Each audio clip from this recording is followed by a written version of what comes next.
Iran ও যুক্তরাষ্ট্রের পাল্টাপাল্টি হামলায় চাপে যুদ্ধবিরতি। ভারতে শিক্ষামন্ত্রীর পদত্যাগের দাবিতে বিক্ষোভের ডাক ককরোচ জনতা পার্টি। লেবাননের সঙ্গে ইসরায়েলের চুক্তি ঐতিহাসিক, নেতানিয়াহু। কার্নিশে ঝুলে থাকা তরুণকে গুলি, দুজনকে হত্যা। মানবতাবিরোধী অপরাধের মামলার রায় আজ। ইংল্যান্ড গ্রুপ সেরা ইতিহাস গড়ে নকআউটে কঙ্গো, শেষ ৩২-এ পর্তুগাল ও ক্রোয়েশিয়া।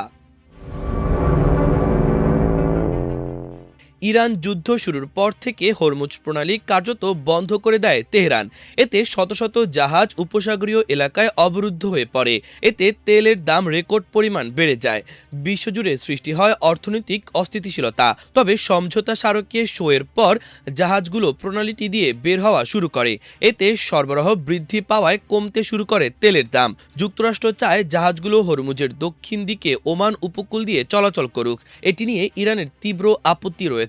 তেহরানের চাওয়া হলো তাদের নিয়ন্ত্রণে থাকা উত্তর দিকের পথ দিয়ে জাহাজ চলাচল করবে। এতে তাদের নিয়ন্ত্রণে থাকবে জাহাজগুলো। ইরানের পার্লামেন্টের জাতীয় নিরাপত্তা কমিটির প্রধান ইব্রাহিম আজিজি গতকাল বলেই রেখেছিলেন, হরমুজ দিয়ে জাহাজ চলাচল সংক্রান্ত যেসব নির্দেশনা ইরান দিয়েছে সেগুলোর যে কোনো লঙ্ঘন কঠোরভাবে মোকাবেলা করা হবে।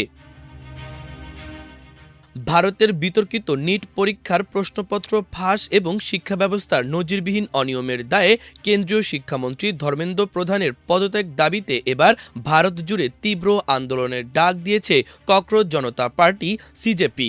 দলটির প্রতিষ্ঠাতা অভিজিৎ দীপকে গত শুক্রবার এক সংবাদ সম্মেলনের মাধ্যমে এই সর্বাত্মক কর্মসূচির ঘোষণা দেন। একই সাথে শিক্ষার্থীদের ভবিষ্যৎ রক্ষায় আজ ২৮ জুন দিল্লির যন্তর মন্তরে গণবিক্ষোভে অংশ নিতে অভিভাবক, শিক্ষক, শিক্ষার্থী, কৃষক ও নাগরিক সমাজের প্রতি বিশেষ আহ্বান জানিয়েছেন তিনি। দেশব্যাপী এই আন্দোলনের কৌশলগত বিস্তারিত বিবরণ এখনই প্রকাশ না করলেও সিজেপি প্রধান জানান, রবিবার থেকে যন্তর মন্তরে শুরু হতে যাওয়া প্রধান গো ব্যাক কর্মসূচিতে সংহতি জানিয়ে আমরণ অনশনে বসছেন প্রখ্যাত সমাজকর্মী ও পরিবেশবিদ সোনম ওয়াংচুক। একজন বিজ্ঞানী ও শিক্ষককে এভাবে অনশনে বসতে হওয়াটা দেশের জন্য চরম দুর্ভাগ্যজনক আখ্যা দিয়ে দীপকে সরাসরি প্রধানমন্ত্রী নরেন্দ্র মোদীর হস্তক্ষেপ দাবি করেন। তিনি হুঁশিয়ারি দিয়ে বলেন, শিক্ষামন্ত্রীকে দ্রুত বরখাস্ত করা না হলে এই পুরো ব্যর্থতার দায় প্রধানমন্ত্রীকেও নিতে হবে এবং ব্যবস্থা না নিলে মোদী একজন অযোগ্য প্রধানমন্ত্রী হিসেবেই গণ্য হবেন। যুক্তরাষ্ট্রের মধ্যস্থতায় লেবাননের সঙ্গে হওয়া চুক্তিকে ইসরায়েলের জন্য একটি ঐতিহাসিক অর্জন বলে মন্তব্য করেছেন দেশটির প্রধানমন্ত্রী বেনিয়ামিন নেতানিয়াহু। টেলিভিশনে দেওয়া এক বক্তব্যে তিনি এ মন্তব্য করেন। নেতানিয়াহু বলেন, গতকাল সরাসরি ইসরায়েল ও লেবাননের মধ্যে আলোচনার মাধ্যমে আমরা ইসরায়েল রাষ্ট্রের জন্য একটি ঐতিহাসিক চুক্তি অর্জন করেছি। নেতানিয়াহুর দাবি, এই চুক্তির ফলে ইরান ও হিজবুল্লাহ বড় ধরনের ধাক্কা খেয়েছে। উল্লেখ্য, যুক্তরাষ্ট্রের মধ্যস্থতায় কয়েকদিন আলোচনার পর ওয়াশিংটনে ইসরায়েল ও লেবানন একটি কাঠামোগত চুক্তিতে সই করেছে। এর ঘোষণা দিয়ে মার্কিন পররাষ্ট্রমন্ত্রী মার্কো রুবিও বলেন, এই চুক্তি দুই দেশের মধ্যে দীর্ঘমেয়াদী শান্তি ও নিরাপত্তা প্রতিষ্ঠার ভিত্তি তৈরি করবে। তবে চুক্তি সই হলেও দক্ষিণ লেবাননে ইসরায়েলি বাহিনী ও ইরান সমর্থিত হিজবুল্লাহর মধ্যে সীমিত সংঘর্ষ এখনও চলছে।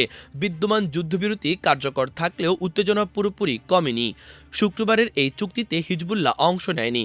ফলে দক্ষিণ লেবাননের লিতানি নদীর দক্ষিণ অঞ্চল থেকে তারা যোদ্ধা সরিয়ে নেবে কিনা তা এখনও অনিশ্চিত। ওয়াশিংটনের আশঙ্কা ছিল, ইসরায়েল হিজবুল্লাহর সংঘাত অব্যাহত থাকলে ইরানের সঙ্গে হওয়া শান্তি সমঝোতা বাধাগ্রস্ত হতে পারে। ওই সমঝোতায় লেবানন সহ সব ফ্রন্টে সংঘর্ষ বন্ধের অঙ্গীকার রয়েছে। জুলাই গণ অভ্যুত্থানের সময় রাজধানীর রামপুরায় একটি নির্মাণাধীন ভবনের কার্নিশে ঝুলে থাকা তরুণকে গুলি এবং আরও দুজনকে হত্যার ঘটনায় করা মানবতাবিরোধী অপরাধের মামলার রায় আজ রোববার সরাসরি সম্প্রচার করা হবে। ঢাকা মহানগর পুলিশ ডিএমপি সাবেক কমিশনার হাবিবুর রহমান সহ এই মামলার আসামি মোট ৫ জন। বিচারপতি মোহাম্মদ গোলাম মর্তুজা মজুমদার নেতৃত্বাধীন ৩ সদস্যের আন্তর্জাতিক অপরাধ ট্রাইব্যুনাল ১-এ এই রায় ঘোষণা করবেন। এই ট্রাইব্যুনালের অপর ২ সদস্য হলেন বিচারপতি শফিউল আলম ও বিচারপতি মহিতুল হক এনাম চৌধুরী। জুলাই গণ অভ্যুত্থানের সময় সংঘটিত মানবতাবিরোধী অপরাধের ঘটনায় ইতোমধ্যে ৪টি মামলার রায় দেওয়া হয়েছে। এটি হতে যাচ্ছে ৫ম রায়। প্রসিকিউশন জানিয়েছে, এই মামলায় তারা ১৩ জন সাক্ষী উপস্থিত করেছেন। এই মামলার ৪ আসামি পলাতক।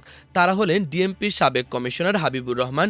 ইতোমধ্যে চানখারপুলের মামলায় তার মৃত্যুদণ্ড হয়েছে। ডিএমপির খিলগাঁও অঞ্চলের সাবেক অতিরিক্ত উপকমিশনার এডিসি মোহাম্মদ রাশিদুল ইসলাম রামপুরা থানার সাবেক ভারপ্রাপ্ত কর্মকর্তা ওসি মোহাম্মদ মশিউর রহমান ও রামপুরা থানার সাবেক উপপরিদর্শক এসআই তরিকুল ইসলাম ভূঁইয়া।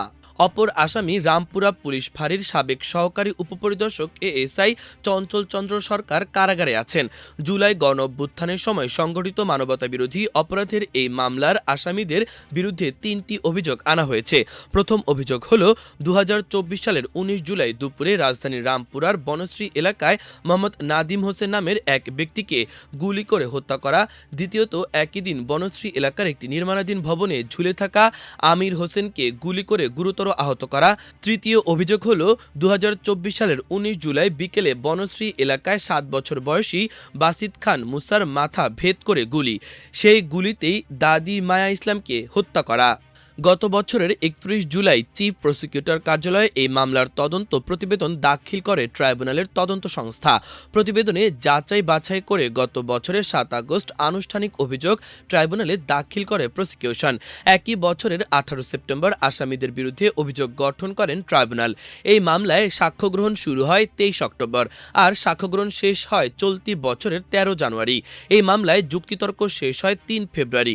তারপর থেকে মামলাটি রায়ের অপেক্ষায় ছিল।